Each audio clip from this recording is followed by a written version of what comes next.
রহমান। জুমা নামাজের পর রয়েছে তার নানা কর্মসূচি। গুলশানে তারেক রহমানের বাসার সামনে আছেন সহকর্মী সবুজ মাহমুদ। আমরা যুক্ত হচ্ছি তার সাথে। সবুজ, আমরা জানি যে জুমা নামাজের পর তারেক রহমান তার বাবার কবর জিয়ারত করবার জন্য যাবেন এবং সময় খুব একটা আসলে বেশি নেই। সেই হিসেব করে যেহেতু তার নিরাপত্তার বিষয়টিও অনেক জোরদার করা হয়েছে, নিশ্চয়ই সেই প্রস্তুতিও আপনি লক্ষ্য করছেন এই মুহূর্তে তারেক রহমানের বাসার সামনে। আমি এই মুহূর্তে 196 নম্বর বাসায়, যেখানে বিএনপির ভারপ্রাপ্ত চেয়ারম্যান জনাব তারেক রহমান এবং তার পরিবার নিয়ে এখানে আজকে থেকেছেন, এবং এই বাসার ভেতরে কিন্তু তারেক রহমান আছেন। এবং এখানকার বাইরের যে চিত্রটি আমি আপনাকে দেখাচ্ছি, যে এখানে কিন্তু নিরাপত্তা কর্মীদের একটি কঠোর তৎপরতা লক্ষ্য করা যাচ্ছে, এবং উনি জুমার নামাজ পড়তে যাবেন বলে আমরা জানতে পেরেছি। তো জুমার নামাজটি সাধারণত 1টা থেকে 1:15টার মধ্যে সাধারণত অনুষ্ঠিত হয়। তো সেই লক্ষ্যে হয়তো নিরাপত্তা কর্মীরা তাদের যে তৎপরতা সেটা বৃদ্ধি করেছে, এবং বাসার গেটের সামনে নিরাপত্তা কর্মীরা আছেন। এর পেছনে যে তাকে যে বহনকারী যে লাল সবুজ বাসটি আছে, সেই বাস, তার পেছনে র্যাবের 2টি গাড়ি আছে, এবং অন্যান্য আইন শৃঙ্খলা রক্ষাকারী বাহিনীর গাড়িও আমরা লক্ষ্য করছি এই মুহূর্তে। এবং রাস্তার পুরো 5টা জুড়েই কিন্তু আইন শৃঙ্খলা রক্ষাকারী বাহিনী বিভিন্ন স্তরের নিরাপত্তা ব্যবস্থা নিশ্চিত করেছে। এবং এখানে আমরা লক্ষ্য করছি যে এই মুহূর্তে এসএসএফ এর যারা সদস্য আছেন তারা গেটের নিরাপত্তা নিশ্চিত করছেন। এবং এখান থেকে আসলে তিনি কোন মসজিদে নামাজ পড়তে যাবেন সেই বিষয়ে আসলে সুনির্দিষ্ট কোনো তথ্য নেই। তবে আমরা ধারণা করছি যে এখান থেকে গুলশানের কোনো একটি মসজিদে হয়তো তিনি নামাজ পড়ে তারপর যে পূর্ব নির্ধারিত শেরেবাংলা নগরের যে শহীদ প্রেসিডেন্ট জিয়াউর রহমানের মাজার যে জিয়ারত করার যে প্রোগ্রাম, সেটাতে উনি যাবেন। তবে তার আগে নামাজটি কোন মসজিদে আদায় করবেন সে বিষয়ে এখনো আমরা কেউ কি বলবেন যে বেগম খালেদা জিয়াকে এমন মর্যাদা দেওয়া উচিত হয়নি? খালেদা জিয়ার মতন মানুষ এতিমের টাকা মেরে দেয়, এটা কেউ বিশ্বাস করেনি, ভারতও বিশ্বাস করেনি। যে ভারত 15 বছর তাকে লালন পালন করলো, সেই ভারতও বিশ্বাস করে।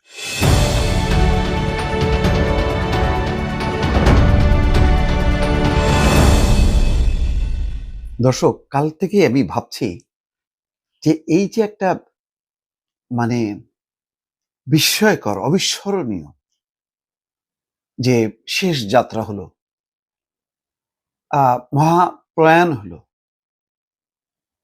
মানে কি বলবো আমি, মানে কোনো শব্দ খুঁজে পাচ্ছি না এই মুহূর্তে।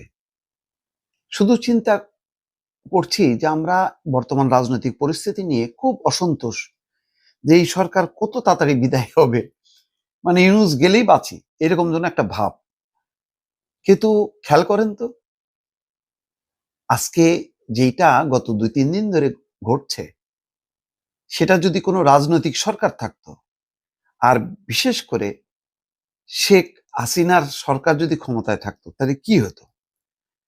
একটা ছোট্ট ক্লিপ দেখাবো, যাকে এখন বলা হয়, অনেকে বলেন যে সে একেবারে আওয়ামী লীগের দালালি করে। তো দেখেন তো তার মুখ দিয়ে কি উচ্চারণ হচ্ছে।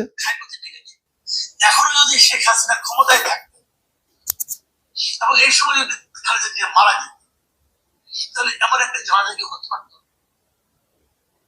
পারতো? বলেন কেন পারতো? নানা কথা শোনা হতো। এই যে সংকীর্ণতা, এই সংকীর্ণতার ঊর্ধ্বে আমরা উঠতে চাই। আজকে শেখ হাসিনা দেশের বাইরে আছে, ভারতে আছে। যে দেশে ওনাকে আশ্রয় দিয়েছে সেই দেশে পররাষ্ট্রমন্ত্রী নিজে এই জানাজায় অংশ নিতে এসেছেন। কিন্তু অংশ নিতে পারবেন না, হিন্দু মানুষ ওনার শ্রদ্ধা জানাতে এসেছেন। এটা দেখে ওনার মানে কি, শেখ হাসিনা মানে কি চিন্তাটা হচ্ছে, উনি কি এখনো ভাবেন? এক্স্যাক্টলি। আমি দেখেন, গত 2 দিন থেকে এই কথাটাই বলছি যে সবকিছু থেকে শিক্ষা নেওয়া উচিত। আমরা যখন কোনো বিরোধিতা করি, তাকে একদম শত্রু বানায় ফেলি, এটা ঠিক না। আজকে দেখেন, ডক্টর মোহাম্মদ ইউনূস যদি ক্ষমতায় না থাকতেন, যেভাবে তিনি বাবার মতন করে তারেক রহমানকে সান্ত্বনা দিচ্ছেন, এই দৃশ্য আমরা দেখতে পেতাম না। কিন্তু এই জায়গাটায় কার থাকার কথা ছিল? ডক্টর ইউনূসের থাকার কথা না, এই জায়গাটায় শেখ হাসিনার থাকার কথা।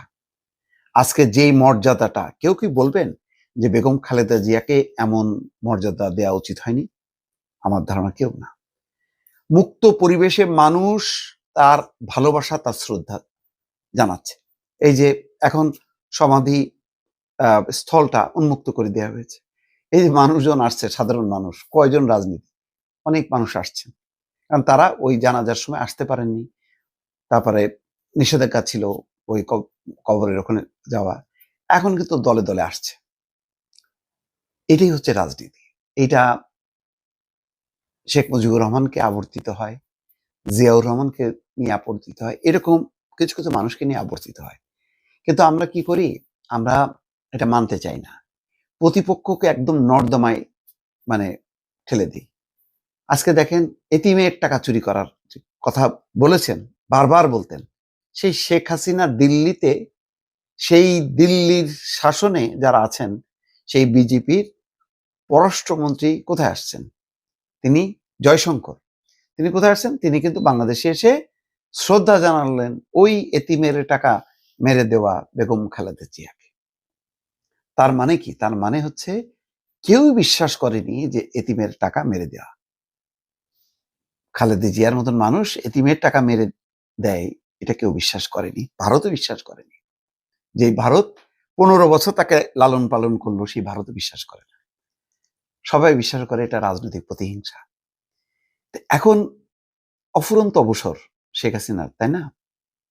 যদিও সারাক্ষণ তিনি ব্যস্ত থাকেন সবার সাথে, এটা থাকবেনই, তার তো একটা বিশাল একটা পরাজয়, সেখান থেকে উঠে আসতে চায়।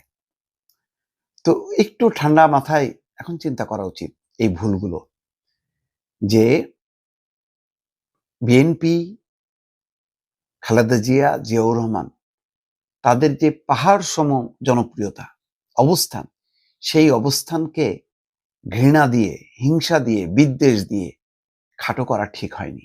এই কথাটা যদি একটু রিয়েলাইজ করে, ঘটনা তো ঘটে গেছে, এটা তো আমরা ফিরে আনতে পারবো না।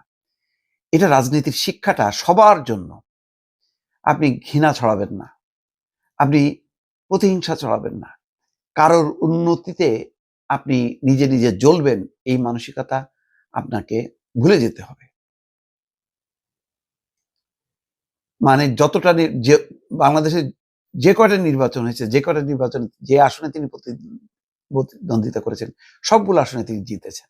শেখ হাসিনা পেরেছেন? পারেননি, তাই না? এটা তো ইতিহাস। 5টা আসনে, প্রথমবার সম্ভবত 5টা আসনে বেগম জিয়া দাঁড়িয়েছিলেন, শেখ হাসিনাও দাঁড়িয়েছিলেন। শেখ হাসিনা 5টার মধ্যে 2টাতে পরাজিত হন, আর বেগম জিয়া 5টার মধ্যে 5টা। তো যাক, এগুলি আমি করে ক্ষুদ্রতা আয় করতে চাই না। একজন মানুষ হতেই পারে বা তার সমকক্ষ হতে পারে, কিন্তু যেই আচরণটা করা হয়েছে, আজকে দেখেন যে দেশের আশ্রয় আছে সেই দেশের পররাষ্ট্রমন্ত্রী এসে শ্রদ্ধা নিবেদন করে আবার যেখানে আশ্রয় নিয়ে আছেন সেই দেশে কিন্তু ব্যাক করতেছেন জয়শঙ্কর। একবারও কি শেখ হাসিনা বলতে পারবেন? উনি তো খুব মুক্ত মনে কথা বলেন যে ভারতের পররাষ্ট্রমন্ত্রীর এরকম কাজ করা উচিত হয়নি, এতিমের টাকা মেরে দেওয়া, দণ্ডিত অপরাধী যে দণ্ড খাটছিল সেই দণ্ডিত ব্যক্তিকে শ্রদ্ধা জানানো, এটা ঠিক হয়নি বলতে পারবে? এত সাহস আছে? অনেক সাহসী না? ফটর ফটর ফটর তো করতেই থাকে। এখন সাহস দেখাতো, অত সোজা না। আজকে শুধু আমি কথাগুলো বলছি শেখ হাসিনার উদ্দেশ্য না, আওয়ামী লীগের সমস্ত মানুষকে। শেখ হাসিনা এবং আওয়ামী লীগকেও পছন্দ করেন না, তার বিপরীতে যারা আছেন তাদেরকেও বলছি, প্লিজ অহংকার করবেন না, প্রতিহিংসা পরায়ণ হবেন না, হইলে তার কি পরিণতি আজকে শেখ হাসিনা হাড়ে হাড়ে টের পাচ্ছে। কেউ যাতে শেখ হাসিনার এইরকম পরিণতি ভোগ করতে না হয় রাজনৈতিক কারণে। আজকে শেখ হাসিনা অনেক গুম খুন, বহু মানুষকে অত্যাচার করছেন। এখন তিনি রীতিমতো যে কড়াইতে যে তেলের মানে তেল গরম হলে সেখানে যেইভাবে যাই দেন না কেন, যেইভাবে ফুটতে থাকে, আজকে কিন্তু শেখ হাসিনার অবস্থা তেমনটা। তিনি জ্বলন্ত কড়াইতে কিন্তু পুড়ছেন, ছটফট করছেন। এইটা মানে গুম হয়ে যাওয়া, মরে যাওয়ার চেয়েও কঠিন কষ্ট তিনি পাচ্ছেন। কেন পাচ্ছেন? কি কারণে পাচ্ছেন? কার কারণে পাচ্ছেন? এর দায় কি অন্যদের, নাকি তার নিজের ভুল রাজনীতির? ভারত ভুল থেকে বের হয়ে আসার চেষ্টা করছে, সে বন্ধুত্বের হাত বাড়িয়ে দিয়েছে যে আমরা আর এরকম কাজ করব না। আওয়ামী লীগের মধ্যে আছে সেই কোনো পরিবর্তন? শুধু শোক বার্তা দিলেই হবে? কিন্তু যেই ঘটনার মধ্য দিয়ে পতন, সেই ঘটনার কোনো মূল্যায়ন আছে নাকি? ওই জঙ্গিবাদ, উগ্রবাদ, জামাতের চক্রান্ত, ষড়যন্ত্র, তার ফসল, এভাবে বলেই তারা মানে তির ঢেকুর তুলতে থাকবে। যত ওই পুরনো ভুল রাজনীতি আঁকড়ে থাকবে, তত বেশি গর্তে পড়ে থাকবে। তাদের কারণে যেটা হলো যে নতুন কেউ যে আওয়ামী লীগের নামে উঠে আসবে, রাজনীতি করবে বাংলাদেশে, সেই সম্ভাবনাটাও আর নাই। ভুল রাজনীতির কারণে এরশাদ ধ্বংস হয়ে গেছে না?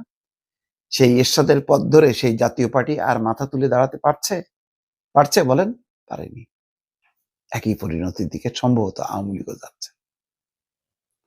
আপনার দ্বিমত আছে? তাহলে কমেন্ট বক্সে প্লিজ লিখ।